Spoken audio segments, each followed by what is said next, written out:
Can I tell you, one of the most frustrating parts of getting a new computer is reloading this dang thing.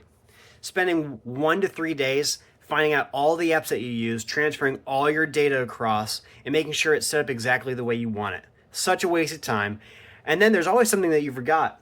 1, 2 weeks down the line, you're doing a project and you find out that one piece of software that you missed, so you have to spend an additional 5 to 20 minutes getting that set up and configured. Well, let me tell you, the biggest improvement you could do to your workflow is creating a Bootstrap script. Something you could just run after you install your OS, and it sets up all of your preferences, all of your apps, all the nitty-gritty things that you spend all that time setting up manually. Let me show you my automated workflow. So here is my GitHub Fedora Bootstrap example script. So really quick note, if you're on Windows or if you're on Mac, you could do the same exact type of thing. You just need to restructure it to use Homebrew if you're on Mac, or if you're on Windows, you could use something like Winget or Chocolatey or whatever other deployment tool that you want to use. So just quick recap of this, and this is super simple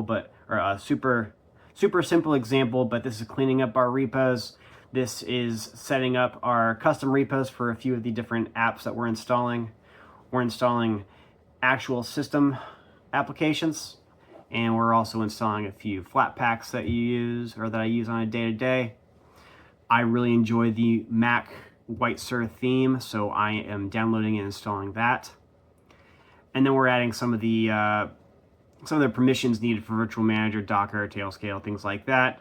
And then one of the best things you could do is use aliases, so you don't have to memorize or type out all your different commands. So an example is the upgrade and update and the cleanup of all my DNF repos and everything. I use update all as a alias for all those different commands. I've got aliases for Kubernetes, Terraform, Vagrant.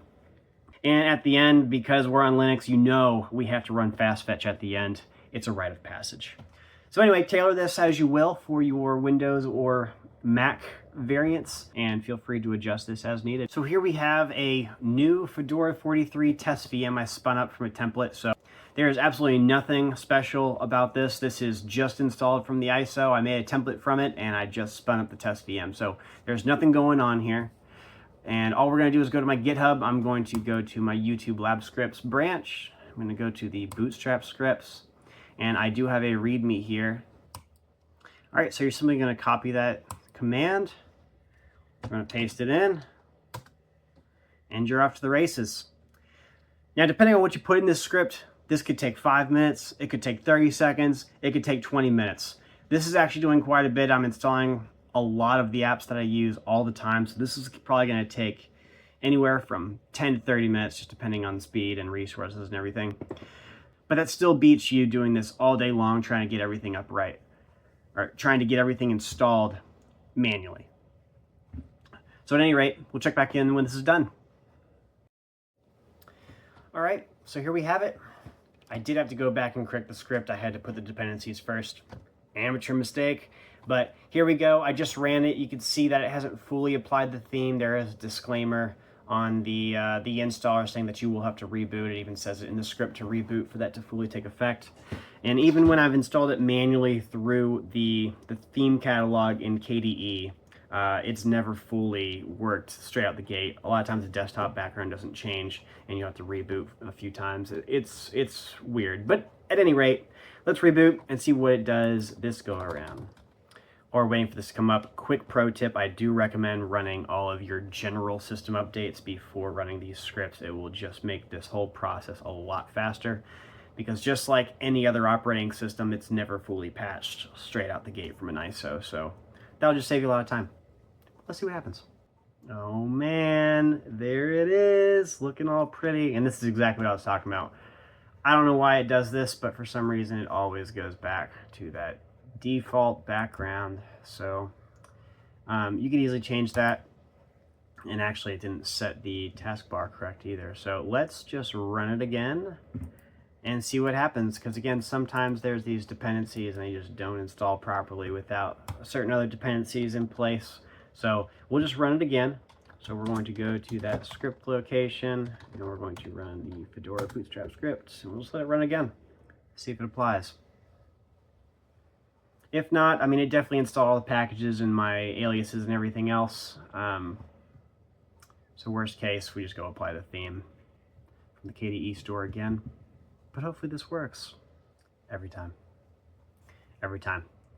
I will work on fixing the script, but I'll show you what this looks like through the system settings. So if you just type in theme, global theme, we're using this. I will switch it to this guy to start. Well, let's see if it'll let me reapply it. It will let me reapply it. Let's do this. All right, there we go. So it at least got the system tray back.